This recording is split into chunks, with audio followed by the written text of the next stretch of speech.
বন্ধুরা, আজকে আমরা প্রাথমিকের শিক্ষক নিয়োগ ইন্টারভিউর জন্য কিছু গুরুত্বপূর্ণ পরিস্থিতি নির্ভর প্রশ্ন উত্তর আলোচনা করব।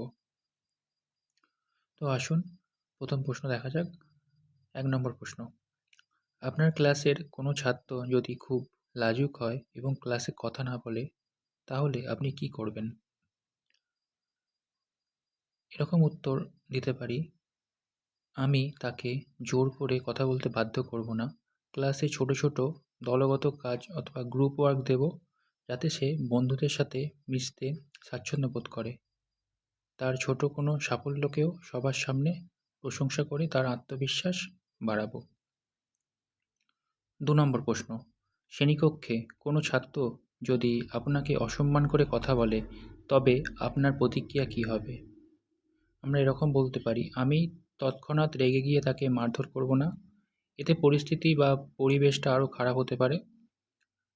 এর থেকে তাকে আমি শান্তভাবে বোঝাবো যে তার আচরণটা কেন ভুল ছিল, এবং ক্লাসের পর তাকে আলাদাভাবে ডেকে তার মনে কোনো ক্ষোভ বা অন্য কোনো সমস্যা আছে কিনা তা জানার চেষ্টা করব। ৩ নম্বর প্রশ্ন, দেখা গেল ক্লাসের অর্ধেক ছাত্র আপনার পড়া বুঝতে পেরেছে, বাকি অর্ধেক পারেনি। আপনি তখন কি করবেন? এরকম আমরা বলতে পারি, যারা বুঝতে পেরেছে তাদেরকে আমি যে অংশটি পড়ানো হয়েছে সেটি প্র্যাকটিস করতে দেব, এবং যারা বুঝতে পারেনি তাদের জন্য আমি আরও অন্য কোনো সহজ পদ্ধতি বিভিন্ন উদাহরণের মাধ্যমে বিষয়টি পুনরায় তাদেরকে বুঝিয়ে দেব। ৪ নম্বর প্রশ্ন, ক্লাসের সব ছাত্র যদি একসাথে চিৎকার করে বা গোলমাল করে, আপনি কিভাবে শান্ত করবেন? আমরা এটা বলতে পারি, আমি পাল্টা চিৎকার না করে হঠাৎ কোনো মজাদার গল্প বলা বা হাততালি দিয়ে কোনো শিক্ষামূলক গান গেয়ে তাদের মনোযোগকে আকর্ষণ করার চেষ্টা করব। মনোযোগ ফিরে এলে আমি আবার তাদেরকে পড়াতে শুরু করব। ৫ নম্বর প্রশ্ন, ক্লাসে ব্ল্যাকবোর্ড বা চক ডাস্টার নেই, এরকম অবস্থাতে আপনি কি করবেন? পরিকাঠামোর অভাব থাকলেও আমি পাঠদান থামাবো না।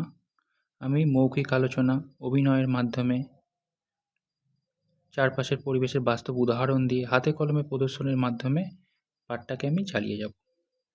৬ নম্বর প্রশ্ন,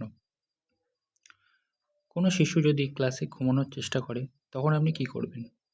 প্রথমে আমি তাকে তার চোখে বা মুখে জল দিতে বলবো। সে অসুস্থ কিনা বা তার রাতে ঘুম হয়নি, সে বিষয়টি আমি প্রথমে জানার চেষ্টা করব। তারপর তার একঘেয়েমি কারণে সে যদি ঘুমোয়, তাহলে তাকে আমি হালকা কিছু শারীরিক কসরত করতে বলবো বা গান গাইতে বলবো। এইভাবে তার পড়ার পড়ার থেকে উৎসাহ আগে ফিরিয়ে আনবো। ৭ নম্বর, আপনার স্কুলে শিক্ষক সংখ্যা কম কিন্তু ছাত্র সংখ্যা অনেক বেশি, আপনি কিভাবে সামলাবেন? আমি একাধিক শ্রেণীর ছাত্রছাত্রীদের একসাথে বসিয়ে এমন কোনো সৃজনশীল কাজ দেব যেটা সবার জন্য উপযোগী হবে। বড় ক্লাসের ভালো ছাত্রদের দায়িত্ব দেব, যেন তারা ছোট ক্লাসের ছাত্রছাত্রীদের সাহায্য করতে পারে। ৮ নম্বর প্রশ্ন, কোনো ছাত্র খুব ভালো আঁকতে পারে কিন্তু অঙ্কে কাঁচা, আপনি তাকে কিভাবে মোটিভেট করবেন?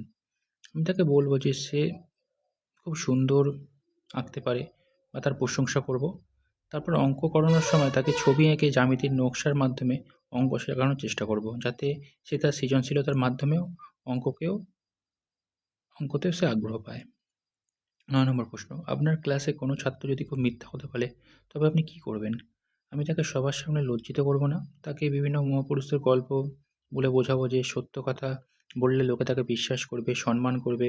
তাকে এই ভরসা দেবো যে সত্যি কথা বললে আমি তাকে শাস্তি দেব না। ১০ নম্বর, বর্তমানে মারধরমুক্ত বিদ্যালয় সম্পর্কে আপনার মতামত কী? এই প্রশ্নটি যদি করা হয়, আমরা এরকম বলতে পারি, আমি এই নীতিকে সম্পূর্ণ সমর্থন করি। আমি বিশ্বাস করি ভয় দেখিয়ে বা শাসন করে প্রকৃত শিক্ষা দেওয়া যায় না। এর থেকে বরং ভালোবেসে এবং বন্ধুর মতো পাশে থেকে শিশুদের শেখালে সেই শিক্ষা অনেক বেশি ফলশ্রুত এবং আনন্দদায়ক হবে।